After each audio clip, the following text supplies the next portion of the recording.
Fala pessoal, boa noite. Tô me entrando aí já, tudo bem pessoal? Então 2 semanas aqui, fala Caio, beleza? Já estamos aí 2 semanas já sem fazer a live de segunda-feira, né? Por problemas técnicos aqui, técnicos não, né? De aperto mesmo. Tipo um probleminha, uma fazenda semana passada, não consegui chegar a tempo. Mas hoje nós vamos voltar aí com o artigo que a gente tinha combinado, né? E um artigo muito bacana, um conteúdo muito interessante, que a gente vai discutir um ponto que a gente não... Tem muita gente que ainda não discute, né? Apesar de estar crescendo muito essa preocupação, a gente ainda não tem uma preocupação plena, né? Que é com estresse térmico. Na verdade, a preocupação com estresse térmico, ela já é bastante comum, né? Muita gente se preocupa, a gente vai em muitas fazendas que já fazem um trabalho bom contra o estresse térmico, mas normalmente esse trabalho com estresse térmico aí é muito focado nas vacas em lactação. Só antes da gente ir pro artigo aqui e pro assunto final, só lembrar que quem tiver qualquer pergunta, pessoal, pode mandar pra gente aí, né, no chat durante a apresentação, não precisa esperar chegar no final. E caso queiram baixar o artigo, receber o artigo aí, na verdade, é só se cadastrar aí no link da bio aí que vocês vão receber os artigos toda semana. Bom, então a preocupação que vem sendo crescente em alguns países, aqui no Brasil também vem sendo crescente, mas ainda com uma oportunidade muito grande, é o resfriamento em vacas secas, né? É interessante que a gente sempre que vai numa fazenda, né, tem um cara lá construindo um composto, você pergunta pro pessoal, assim, esse composto é para quantas vacas, né? Para 200, 300, 400 vacas. E quantas vacas você vai tirar leite, né? Vou tirar leite de 200 vacas, o composto é para 200, eu vou tirar de 200, né? E a gente sabe que hoje que talvez um dos grupos mais importantes de estar dentro são as vacas secas, né? Pré-parto e vacas secas que deveriam estar dentro do composto. A maioria das instalações, ou da instalação que vem a ser feita, né? A grande maioria das instalações feitas hoje não levam em conta os animais não lactantes, né? A gente tende a se preocupar muito mais com os animais lactantes, porque eles estão pagando a conta diretamente ali todos os dias, né? Mas os animais não lactantes, a gente fazer um trabalho bem feito com eles, com as vacas secas, vacas pré-parto, né? Com todo o grupo, na verdade, de vacas secas, pode gerar um resultado enorme. E tem vários trabalhos que já mostraram que quando se resfria a vaca durante o período seco completo dela, ela produz mais leite durante a lactação, né? 3, 4 litros de leite a mais durante a lactação. É o que todos os trabalhos mostram. Então, você resfriou a vaca lá desde quando ela secou até ela parir, comparado com animais não resfriados, né? Esses animais produzem mais leite. E aí veio esse trabalho aqui, que é para botar uma pulga gigante atrás da orelha da gente, né? Esse trabalho aqui falando sobre, o título do artigo é estresse térmico no útero diminui a taxa de sobrevivência de bezerros e a performance durante a primeira lactação. O que foi feito nesse trabalho? Olha que negócio interessante, pessoal. Vários trabalhos foram feitos comparando, né, como eu disse para vocês, a performance de animais que estavam sendo resfriados durante o período seco versus animais não resfriados. Depois, durante a lactação, o pessoal lá via quantos litros de leite dava, se emprenhava bem, etc. Né? E a gente já viu claramente que animais resfriados produzem mais leite e tem resultados melhores aí no final das contas. E as bezerras que estavam dentro do útero dessa vaca, o que acontece com elas? Será que existe alguma mudança nesses animais? Será que elas sofrem de alguma maneira um efeito rebote, vamos dizer assim, né? Que vai fazer algo nessa bezerra que a gente às vezes não sabe exatamente o que, mas a gente sabe, na verdade, um pouco o que assim, né? Daqui a pouco nós vamos entrar nisso, mas não exatamente tudo. Será que esse estresse térmico sofrido no útero pode gerar problemas para a bezerra que vai nascer, né? Então, a gente sabe hoje que existe, a gente chama de programação fetal, né? Que é o que acontece com a bezerra já quando ela está dentro do útero, quando a gente vai programando esse feto para a vida produtiva dele, né?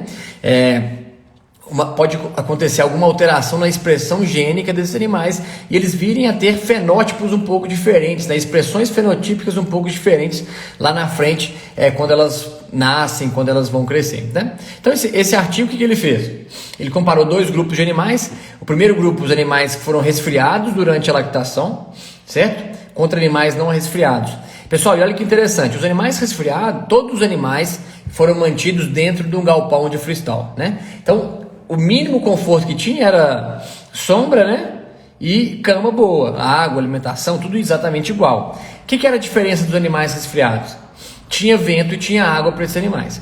Então, Basicamente a diferença era essa: sombra todos os animais tinham, não é aquele animal que estava solto no pasto, tomando sol na moleira o dia inteiro, não, né? É animal que estava dentro de um freestyle já, tomando, só que sem água e vento, contra animal dentro do mesmo freestyle, só que dessa vez com água e com vento também, né, para poder resfriar adequadamente esses animais. Vocês vão ver o resultado desse trabalho, que legais são, e vocês podem começar a extrapolar quando vocês chegam na fazenda e ver uma vaca solta realmente no sol lá o dia inteiro, para a gente poder extrapolar o resultado que vocês imaginam que pode acontecer, né?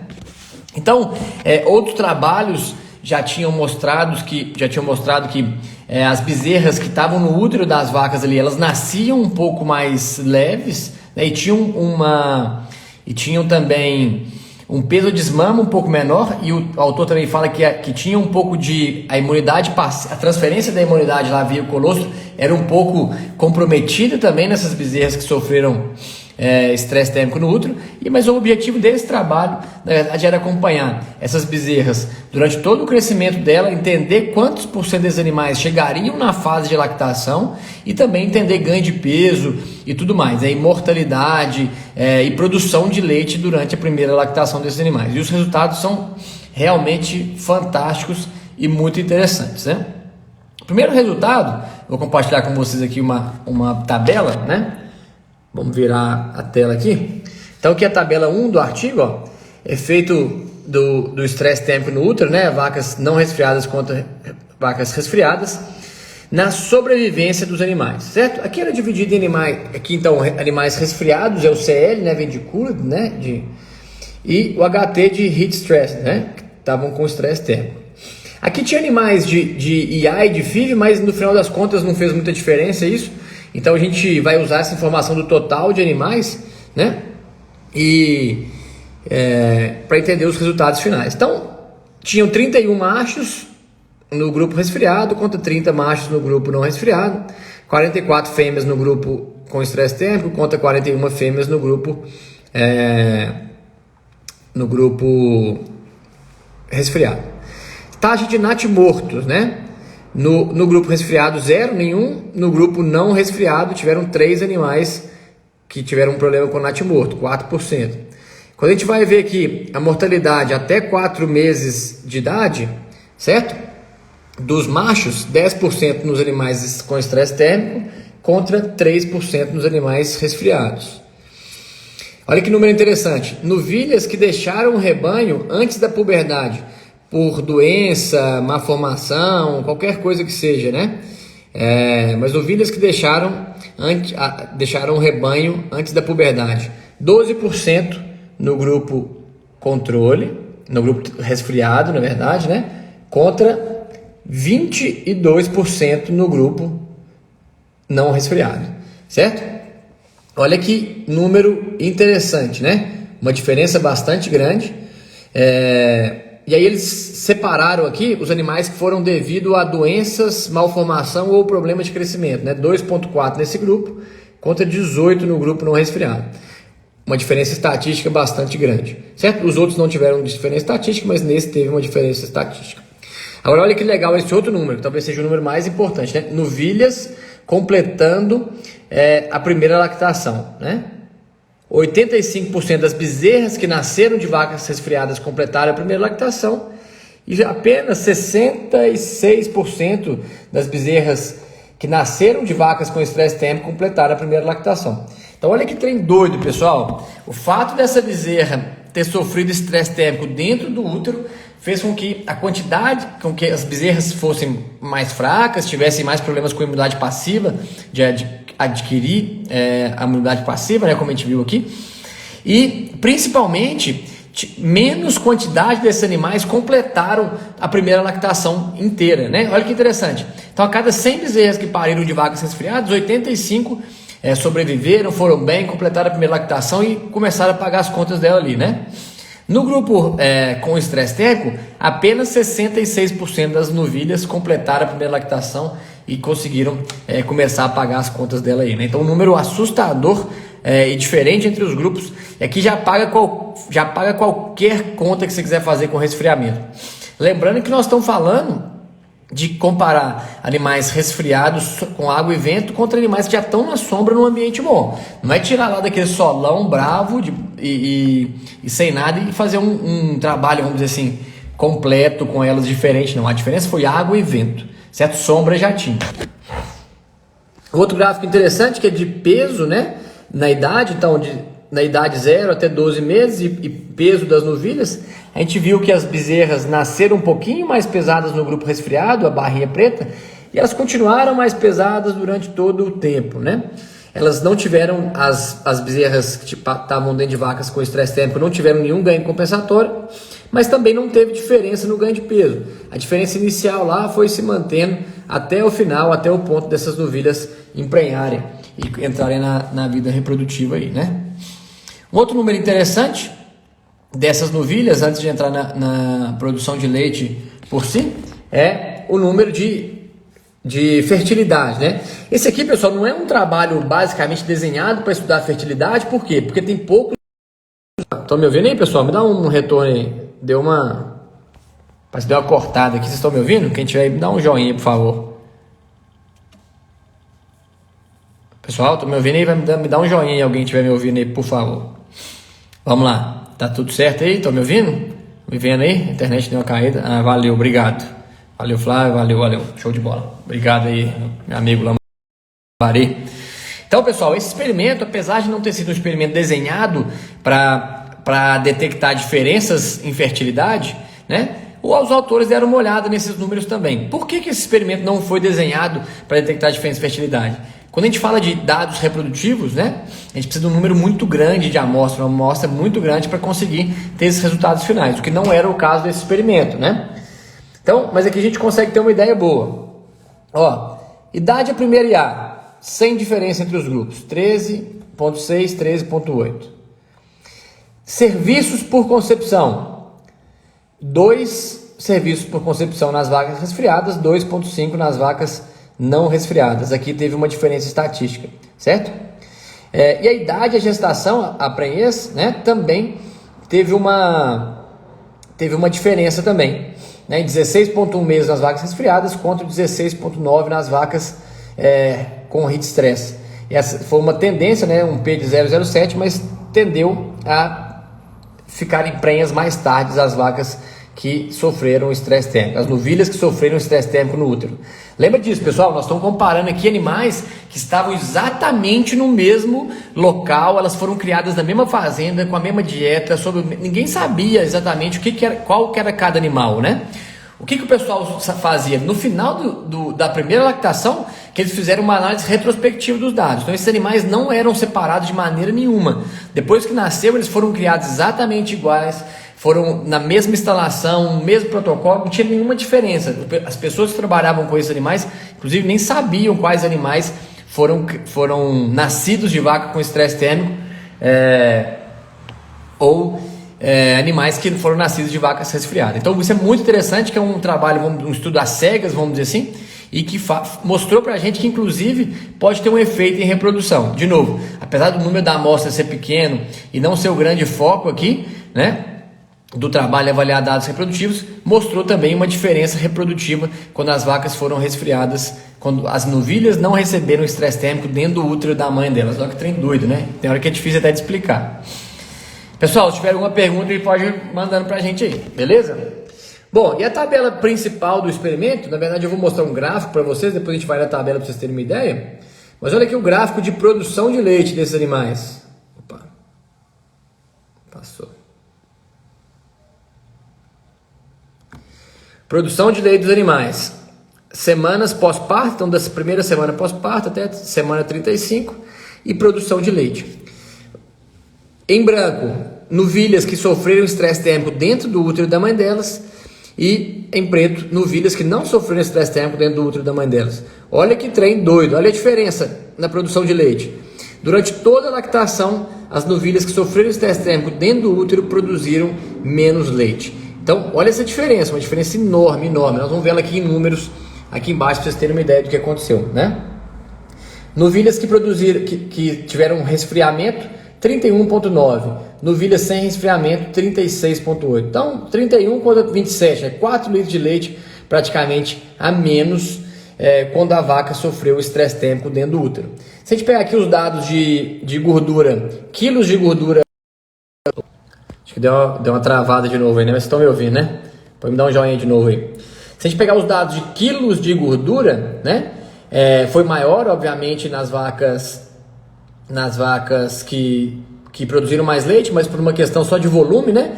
Então não tiveram diferença nenhuma no teor, então a mesma quantidade mesma porcentagem, vamos dizer assim, de gordura, não teve diferença estatística na porcentagem de gordura, na porcentagem de proteína, e sim uma diferença bem grande, bem marcada na produção de leite. 4 litros de leite a mais nos animais do grupo que não sofreu estresse térmico dentro do útero da vaca. Pessoal, e quanto tempo essas vacas ficaram no experimento? Foram resfriadas, as mães dessas bezerras, né?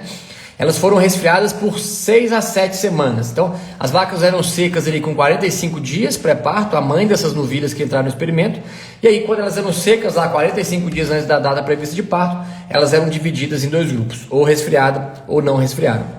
Então, pessoal, isso mostra pra gente que dentro do útero da vaca, a bezerra que sofre estresse térmico dentro do útero pode ter mudanças na expressão gênica, né? Pode ter uma variação ali na programação fetal e, consequentemente, apresentar algumas características fenotípicas diferentes depois que ela nasce, né? Então isso é assustador, a importância da gente tratar bem o nosso animal em qualquer momento da vida dele, né? A gente tem vários trabalhos já mostrando que bezerras, por exemplo, que foram mal criadas produzem menos leite, mas bezerras que sofrem estresse térmico dentro do útero e tem problema lá na frente, é uma das primeiras vezes que a gente vê aqui. Com certeza isso deve servir para outros problemas, né? Outras doenças que as mães tiveram, outros desafios que essas bezerras sofreram dentro do útero. Isso com certeza é trazido lá para a vaca, né? E é interessante, pessoal, que a gente tem informações aqui não oficiais ainda, talvez até tenha saído o artigo, eu não sei ainda, mas se saiu tem pouco tempo, mas parece que na próxima geração, ou seja, nas netas das vacas que sofreram estresse térmico, ainda vai se manter essa produção de leite pior, né? Então, isso mostra pra gente que tudo que a gente faz em qualquer etapa da vida produtiva das nossas bezerras, das nossas novilhas ou vacas, a gente pode afetar a produção delas como um todo, né? Nós estamos falando aqui de 4 litros de leite de diferença pelo fato dessa bezerra ter sofrido estresse térmico dentro do útero. E, de novo, vou salientar isso aqui umas 1000 vezes. A diferença nos tratamentos era água e vento, sombra todo mundo tinha. Então, você está numa fazenda que as vacas não tem sombra, não tem água, não tem vento, não tem nada no período seco, né? E você fizer um resfriamento para elas, com certeza a chance de ganhos é enorme, né? E o que é interessante é que esse grupo de vacas, né, as vacas secas e vacas pré-parto, né? Mas principalmente as vacas secas são vacas muito deixadas de lado nas fazendas, né? Pouca gente se preocupa com esses animais no dia a dia. E esse trabalho mostrou que é muito importante você se preocupar desde o momento da secagem até o momento que essa vaca, na verdade a vida inteira, né? Mas o momento da secagem até o parto, só essa diferença já fez com que os animais produzissem aí 4 litros de leite a menos, que tivesse uma taxa de sobrevivência menor, né? Menos vacas atingiram a primeira lactação completa e, consequentemente, vão gerar menos lucratividade para as fazendas. Você pensar em um custo de um sistema de resfriamento, não é um investimento barato, mas quando você faz as contas de produção de leite perdida, de animais que não completam a primeira lactação, possíveis perdas aí secundárias, a gente vê que um resfriamento bem feito paga a conta e paga assim com muita sobra, né? Bom, pessoal, hoje um artigo aqui tranquilo, muito interessante. Se tiver alguma pergunta, pode mandando para mim, por favor. Se não tiverem pergunta, nós vamos já partindo para o final aqui da discussão do artigo. E o objetivo aqui nessas lives de segunda-feira é exatamente isso, trazer um resumo do trabalho para vocês, né? Como diz, eu faço o trabalho duro aqui, que é ler o artigo completo, 10 páginas de artigo aqui, e fazer um resuminho para vocês, né? Vamos lá, tem uma pergunta, e vacas que são criadas a pasto, qual seria a alternativa? Ótima pergunta, muito legal essa pergunta aí, e a gente tem algumas alternativas, né? Isso depende do tipo de sistema de pasto, a primeira coisa, né? Então, uma das coisas que a gente tem que tentar, tem sistemas de pasto bem modernos que tem, que é de pastejo irrigado, que consegue ligar o pivô central em cima das vacas e fazer um resfriamento nessas vacas mesmo no pasto. Sistema de pastejo mais comum, que não tem irrigação, a gente tem algumas oportunidades, né? A gente tem que pensar que a gente tem uma escala de coisas importantes quando a gente vai pensar em resfriamento de vaca, né? E a primeira delas é sombra, depois água e vento, né? A gente precisa de atender essas demandas da vaca. Então, quando eu não tenho nada disso, qualquer coisa que eu fizer vai melhorar. Então, se você não tem sombra e conseguir trabalhar com sombra, já ajuda. Uma outra alternativa que a gente pode usar em vacas a pasto, principalmente se o pastejo não for muito longe, se essas vacas não ficarem muito longe, é usar a sala de espera da ordenha ali, fazer um sistema de resfriamento dessas para vacas na sala de espera, que muitas fazendas têm isso já para as vacas de lactação, e usar essa sala de espera para resfriar as vacas secas ali 1 ou 2 vezes por dia. Claro que tem que ser perto, né? Não adianta a gente também querer trazer vaca que está 15 km da fazenda para lá. Então, a minha sugestão para vaca pasto é o quê? Tentar trabalhar com sombra, que não é fácil, mas aí aumentar a área de sombra com sombrite, tentar árvore, etc. Daqui a pouco eu tenho uma pergunta na sequência aí que eu vou comentar um pouco com vocês sobre isso. E depois pensar na possibilidade de usar a sala de espera ali da ordenha para resfriar esses animais, caso eles fiquem perto da ordenha. Esse é um sistema que funciona super bem e já ajuda bastante as vacas. Eu sempre falo que feito é melhor que perfeito, né? Então é importante a gente tentar evoluir alguma coisa nesse sentido. Talvez você não vai fazer um negócio maravilhoso, mas quanto mais você melhorar isso para suas vacas, mais resultados você vai ter. Tem o Vitor aqui perguntou: a implantação de sombreamento por árvores funciona? Ô Vitor, a gente tem algumas dificuldades com a árvore. A primeira delas é o tempo para crescer, né? Que demora bastante tempo para crescer. Tem árvores que crescem mais rápido que outras, mas não tem nenhuma que de um dia para o outro você vai lá e faz uma sombra, né? Outra coisa que pode ser feita é sombrite, né? Que às vezes funciona também. O grande desafio de árvore é que elas são fixas, né? E quando essa árvore é fixa lá, a primeira coisa que acontece quando começa a chover é o quê? É criar barro ali embaixo. Então, às vezes é complicado fazer sombra só com árvore, principalmente se você tiver pouca sombra, porque tende a gerar barro. Então, você tem que fazer o quê? Tem que fazer uma distribuição dessa sombra bem feita em vários pontos, em vários lugares, para não gerar barro. Uma outra coisa que funciona em algumas fazendas é sombrite móvel. Você coloca um sombrite você move ele com o tempo, mas não é tão fácil de fazer também, porque as vacas às vezes acabam quebrando esses sombrites. Eles não são tão resistentes à chuva, né, a vento. Então o sombrite não é um negócio fácil de mexer. Na teoria ele é muito bom, mas na prática ele é difícil, porque às vezes o vento, a chuva arranca ele e tal. Então você pode fazer um sistema de árvores, mas demora para começar, e tem que fazer ele bem distribuído para você não ter problema com barro. Tem que sempre pensar nisso. Tem um comentário aqui da Flávia, né? Percebi isso na fazenda onde trabalho. No período seco das nossas vacas era todo dentro do composto com vento. Tivemos que trocar para piquetes. As filhas das que ficaram nos piquetes tiveram diarreia, algumas também tiveram pneumonia. Show de bola, Flávia. Excelente comentário aí, né? E é impressionante que os primeiros animais que a gente às vezes tem que tirar do barracão, que a gente vai tirar a vaca seca, né? E tira elas lá de dentro, e a gente tem prejuízo grandes, né? E isso aí que você viu, né, Flávia? Que a diarreia, a pneumonia, vamos dizer assim, são os eventos clínicos, né? E provavelmente vai ter um monte de evento subclínico. O que é um evento subclínico, né? Algumas doenças subclínicas mesmo, mas um evento, por exemplo, de menor produção de leite. Às vezes, simplesmente essa vaca produziu menos leite. E você nunca vai saber, né? Você fala assim, essa novilha produziu 30, é o máximo dela, mas talvez o potencial dela era 34, né? Que eram os 4 litros a mais aqui. A gente nunca vai ter certeza absoluta disso, né? Mas quando essas bezerras vierem a produzir, talvez você esteja perdendo produtividade por isso também. Por que a gente sabe que isso acontece? Porque uns pesquisadores foram lá e conseguiram fazer isso na fazenda, né? Às vezes eu falo com o pessoal, chega na fazenda e fala assim, não, minha média está em 35, tá boa? Não, muito boa. Mas poderia ser melhor? Ué, talvez sim, né? Então isso acontece, a gente tem perdas subclínicas aí que a gente não vê. Em muitas fazendas que a gente trabalha, a gente inclusive recomenda, quando lota muito o composto ou um freestyle, a instalação, tirar o lote de baixa produção de dentro do barracão antes de tirar as vacas secas e pré-parto. Algumas vezes é difícil a gente convencer o produtor disso, mas é o que acaba funcionando na prática, né? Mas é isso aí, pessoal. Obrigado aí pelos comentários, pelas perguntas aí. E é isso aí que acontece, né, Flávio? A gente vê isso e os dados mostram, né, que a imunidade passiva é menos eficiente nas vacas, nas bezerras que sofreram estresse térmico no útero, então faz total sentido esse comentário seu aí delas terem mais diarreia e mais pneumonia também. Beleza, turma? bom demais, resuminho aqui rápido de um artigo. Depois essa live vai ficar salva para vocês aí, quem quiser reassistir. Quem quiser se cadastrar para receber o artigo, é só entrar no link na nossa bio aí, que vocês vão receber todas as informações para se cadastrar e para receber os artigos toda semana. Beleza? No mais, agradeço a todos vocês. Obrigado por mais uma segunda juntos aí. Manda sugestão pra gente aí de artigo para as próximas segundas. E conte com a gente aí para qualquer coisa. Se tiver alguma dúvida, pode mandar por direct também. Obrigadão, um abraço a todos. Fique com Deus. Até a próxima.